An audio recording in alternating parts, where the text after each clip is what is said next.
पढ़ते सभी हैं लेकिन सिलेक्शन सभी का नहीं होता है। इसमें दो बातें बहुत महत्वपूर्ण होता है। पढ़ाई क्या आप एग्जाम ओरिएंटेड कर रहे हो या फिर नॉलेज को या अपने विजडम को डेवलप करने के लिए कर रहे हो। अगर आप सिलेबस के अकॉर्डिंग सिर्फ एग्जाम फोकस कर रहे हो तो आपका सिलेक्शन निश्चित है। अगर आप खुद को डेवलप करने के लिए बहुत सारी चीज़ों को पढ़ रहे हो तो आप कभी भी सेलेक्ट नहीं हो पाओगे, क्योंकि जो रिक्वायरमेंट है सिलेबस के अकॉर्डिंग, जो पर्टिकुलर चीज़ों को जो सिलेबस में डिफाइन किया गया है, अगर उन टॉपिक्स पे अगर आपका कमांड नहीं है, अगर उस चीज़ों पर आपने ध्यान नहीं दिया तो आपका सिलेक्शन नहीं होगा। लेकिन अगर आपको विजडम की ओर है जाना, अगर आपको नॉलेज एनहेंस करना है, अगर आपने आपको और भी मजबूती प्रदान करना है नॉलेज के मामले में, तो आप कंपटीशन से बाहर रहिए, क्योंकि ये आपके लिए नहीं है। आपको ना बहुत सारी चीज़ों नॉलेज के लिए आपको सिर्फ एक पर्टिकुलर चीज़ों पर ध्यान देने की जरूरत नहीं है। ये दोनों सर्कमस्टेंसेस में दोनों लोग सफल होते हैं। पढ़ाई को लेकर के जो कोई भी तैयारी करता है ना, वो जीवन में कभी भी असफल नहीं होता है। अगर आपको लगता हो कि मैंने इस एग्जाम को दिया, सेलेक्ट नहीं हो पाया, मैंने इस एग्जाम को दिया, मेरा सिलेक्शन नहीं हुआ, पुनः मैंने 4-5 बार ट्राई किया लेकिन मेरा सिलेक्शन नहीं हुआ, तो घबराने की जरूरत नहीं है। आप जितने बार गिरते हो ना, जितनी बार आपने कोशिश किया ना, इससे आप और भी मजबूत होते हो, स्ट्रांग होते हो और आगे के लिए आप तैयार होते हो।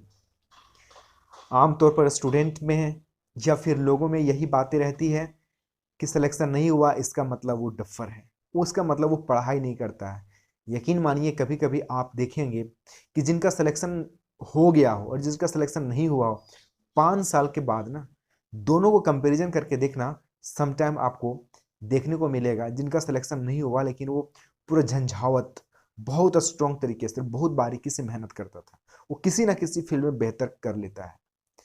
हमें इस बात से विचलित नहीं होना है और ना ही अपने आप को कंपेयर करना है। अगर आपने कंपेयर करना शुरू कर दिया ना, तो यकीन समझिए आप कि आप कभी भी ना बेस्ट क्वालिटी वाला पर्सनालिटी नहीं बन सकते हो, क्योंकि आप कंपैरिजन कर करके ना खुद को कोसते रहते हो और खुद के डेवलपमेंट के लिए जो काम करना होता है ना उसे आप छोड़ देते हो।